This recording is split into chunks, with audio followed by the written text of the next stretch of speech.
pertemuan sebelumnya, kita sudah membahas tentang hak, kewajiban, dan tanggung jawab sebagai anggota masyarakat.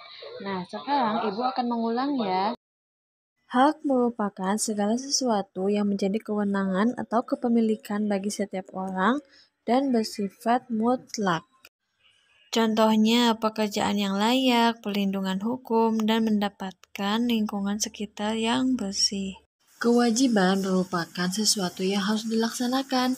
Contohnya, seperti mematuhi aturan yang berlaku dalam masyarakat, menjaga ketertiban lingkungan masyarakat, dan juga menjaga kebersihan lingkungan tempat tinggal, termasuk kewajiban sebagai anggota masyarakat.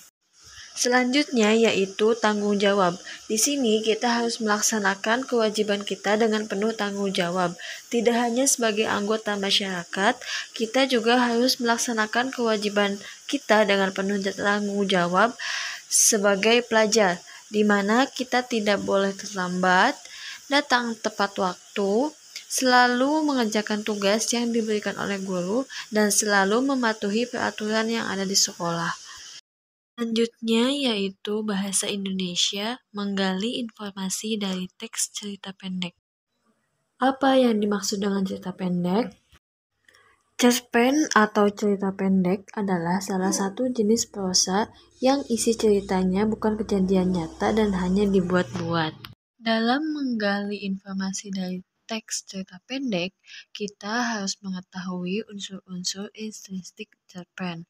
Nah, unsur-unsur intrinsik cerpen terdiri dari tema, tokoh, alur atau plot, setting atau latar, dan amanat. Yang pertama yaitu ada tema. Tema adalah gagasan pokok yang mendasari suatu karya.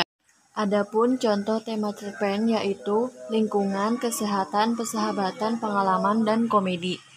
Yang kedua yaitu ada tokoh atau penokohan, di mana tokoh ini adalah pelaku yang memainkan perannya dalam sebuah cerita. Ketiga yaitu ada alur atau plot, adalah rangkaian peristiwa yang disusun sedemikian rupa sehingga menggerakkan jalan cerita dari awal, tengah, hingga mencapai klimaks dan akhir cerita. Keempat yaitu ada setting atau latar, adalah keterangan tentang waktu, suasana, dan juga ruang atau tempat terjadinya suatu peristiwa. Yang kelima yaitu ada amanat. Amanat adalah unsur nilai pelajaran yang bisa diambil oleh pembaca.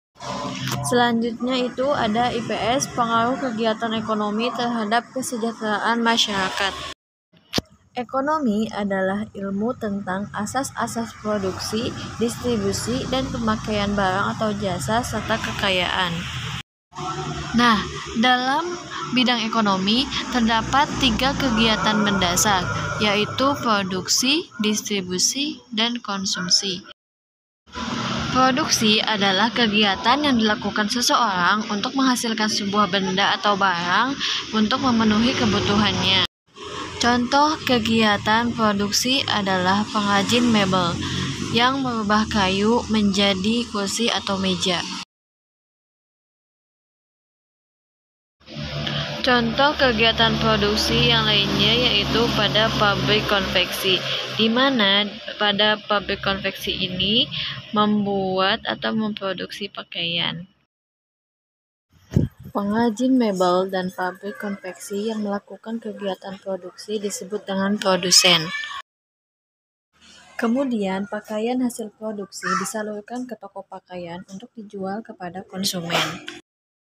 Kegiatan distribusi adalah menyalurkan barang hasil produksi dari produsen ke konsumen. Sedangkan pihak yang melakukan kegiatan distribusi disebut distributor. Kemudian masyarakat akan membeli hasil produksi dari toko pakaian. Nah, kegiatan ini adalah kegiatan menggunakan atau menghabiskan barang atau jasa untuk memenuhi kebutuhan yang biasa disebut dengan kegiatan konsumsi. Sedangkan pihak yang melakukan kegiatan konsumsi disebut konsumen. Mungkin cukup sekian penjelasan dari Ibu, semoga bermanfaat. Kurang lebihnya Ibu mohon maaf. Wabillahi taufiq wal hidayah. Wassalamualaikum warahmatullahi wabarakatuh. Tetap semangat.